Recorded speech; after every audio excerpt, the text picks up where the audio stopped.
Eddie Brock is locked inside a high-security cell at the Raft, a superhuman detention facility, reflecting on a recent turn of events. Wearing inmate jumpsuit number 1337, Eddie admits to his symbiotic partner, "I think we might have screwed up." The Venom symbiote responds internally from the shadows of the cell, grimly agreeing, "Yes, Eddie, mistakes were made." The scene establishes a tense, regretful atmosphere right off the bat, setting up the fallout from whatever bad call landed Eddie behind bars. Eddie Brock sits in his cell racked with guilt, questioning his decision to bond with Carnage while Venom was gone. The Venom symbiote reassures him, expressing understanding for why Eddie made such a desperate choice. Outside the cell, two prison guards overhear Eddie talking to himself and prepare to investigate. As the Venom symbiote note how difficult it is for them to be separated, the two Raft guards interrupt to command Eddie to face the wall for restraints. They inform him that he has a visitor, his attorney.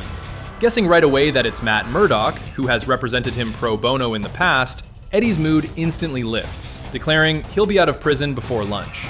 Eddie Brock's high hopes of seeing Matt Murdock are quickly dashed when he enters the consultation room to find Jerry McLeod Esquire, a sleazy-looking public defender assigned by the state. When Eddie asks if someone hired him, Jerry makes it clear he's just an assigned public defender who goes wherever the state sends him. Reviewing Eddie's file, Jerry cuts straight to the chase about his serious charges, tearing off the arm of FBI agent Misty Knight. When Eddie tries to explain that the situation was complicated, Jerry bluntly shuts it down, pointing out that according to Misty Knight, it was pretty open and shut. Public defender Jerry McLeod explains the grim reality of Eddie Brock's legal situation before offering a cynical way out.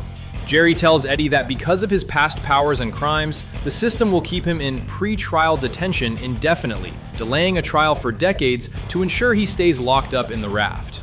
Jerry explains that Eddie's only real path to freedom is waiting for a massive world crisis where only he can save the day, giving him the leverage to strike a deal and walk free. Jerry advises Eddie to seize the moment when it comes, ending with a direct question to help brainstorm their angle. "Anything special about you?" A battle-worn Eddie Brock stands suited in the Venom suit, holding a makeshift weapon and caught right in the crosshairs of his own past. Roaring in the background are the terrifying visages of Venom and Carnage alongside the menacing figure of Null, the god of the symbiotes. Beside them, memories of his bitter confrontation with Spider-Man and encounters with bizarre villains, like Arcade, flash across his mind. Looming in the foreground are hooded figures, including a skull-masked executioner holding a blade, symbolizing the imminent danger and judgment waiting for him. After realizing Eddie doesn't have superpowers like Eye Blast to bail him out, Jerry admits he'll try his best, though candidly warns that his best isn't very good. Knocking on the door to leave, Jerry tells Eddie that he won't be saving him, and that Eddie needs to save himself by finding whatever unique advantage he has left when his moment comes. Leaving with a parting line of, "Everybody's got something," Jerry exits, leaving a frustrated Eddie sitting alone in the dark room, cursing his situation. Over the course of 3 weeks, guards announce visitors' days for the inmates. Eddie repeatedly checks the electronic visitor list while sitting alone in the common area, but his name never appears. While other villainous inmates have people coming to see them, Eddie is left completely isolated, scoffing in disappointment as he realizes no allies or friends are coming to help him. From week 4 to week 9, visitor announcements come and go continuously, with names like Anaconda, Griffin, and Quicksand appearing on the board, but never Eddie's. While eating a sandwich in the mess hall during week 9, a fellow inmate points out that someone is finally here to see him. Surprised, Eddie looks up to see Brock Edward listed on the screen, signaling that his long wait for a visitor is finally over. Eddie greets Peter with heavy sarcasm. "Parker, fantastic," and bluntly asks why he came. Peter explains he just wanted to check up on Eddie, acknowledging how tough it must be locked up in a high-security prison like the Raft. Unimpressed by the sympathy, Eddie cuts him off, telling Peter to save it. If Peter actually cared, he'd break him out of prison, one way or another. Eddie makes a ominous hand gesture while making his demand, prompting an uneasy Peter to tell him to cool it. Peter brings up Eddie's reckless choice to voluntarily bond with Carnage.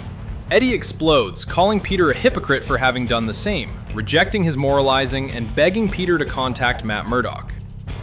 Peter points out that Murdock already knows, and if he believed Eddie should be out, he'd already be helping. Before Peter leaves, Eddie desperately asks about his son Dylan.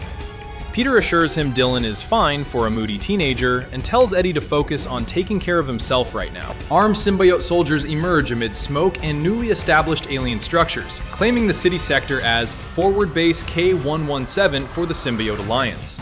A high-ranking symbiote warrior wielding a massive weapon gives the terrified civilians a single, brutal choice. Evacuate immediately, or face complete annihilation.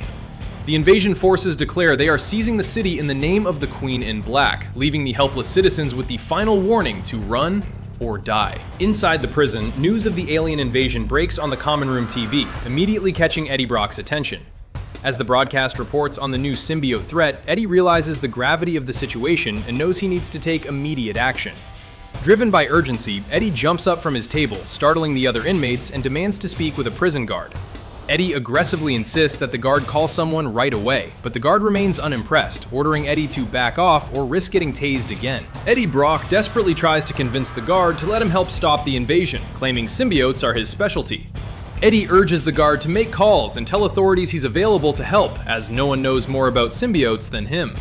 When the guard sarcastically asks who he should call, Eddie hesitantly suggests the Avengers, making his desperate offer sound far-fetched. Unimpressed, the guard orders Eddie to sit down. Eddie grabs the guard's arm in a panic, begging to be released so he can save lives as an expert on the threat. Eddie Brock's plea for release devolves into chaos as his fellow inmates mock him, leading to a violent outburst. The surrounding prisoners sarcastically joke that they are symbiote experts too and should be freed, prompting a furious Eddie to yell at them to shut up! Eddie turns back to the guard, aggressively demanding he make the call because this is his shot, or else he'll find someone who will. When the guard smugly challenges him, Eddie snaps and strikes the guard, deciding to force his way out. Eddie Brock's punch triggers immediate, full-scale chaos in the prison cafeteria. As the struck guard falls to the floor, the surrounding inmates realize what just happened, noting that Eddie has crossed a point of no return. Taking advantage of the moment, the incarcerated supervillains erupt in celebration, declaring, "It's riot-in time," and cheering as total bedlam breaks out in Cafeteria 9. From an overhead catwalk, another guard watches the situation deteriorate and calls in an emergency dispatch for all available units to report to the cafeteria immediately. Eddie Brock uses the riot as cover to execute his quick escape plan. Eddie snatches the communicator device from the downed guard's chest to call dispatch. Pretending to be a guard caught in the riot, Eddie demands to be connected to external support, like Spider-Man or the X-Men, for emergency backup. The dispatcher gets suspicious and demands a staff ID number, causing Eddie to curse as heavily armored guards charge at him, forcing him to fight his way through. Eddie Brock makes a desperate sprint for freedom, but his escape attempt hits a painful wall. An angry guard confronts Eddie for throwing a phone at him, but Eddie uses the chaotic riot as a distraction to push past and bolt down the corridor. As guards yell for him to stop, Eddie keeps sprinting, determined not to be held back. His run is cut short when a guard hits him with a high-voltage taser shot, leaving Eddie in pain as electricity surges through his body. After his failed escape, a beaten Eddie Brock sits alone in solitary confinement, trying to keep hope alive. Bruised and nursing a black eye, Eddie sits on the floor of his solitary cell, quietly reassuring himself that escaping is just a matter of time. A sinister voice answers back, confirming they will get out, leaving a startled Eddie asking who is there. Dark alien tendrils begin seeping into the room as the voice mocks his punishment, telling Eddie he should never be left alone and deserves so much better than this. The mysterious speaker reveals itself to Eddie in a bizarre twist to end the issue. Looking down from his seated position on the floor, Eddie sees a dark, tiger-striped cat with glowing red eyes, and symbiote tendrils wrapping around its body.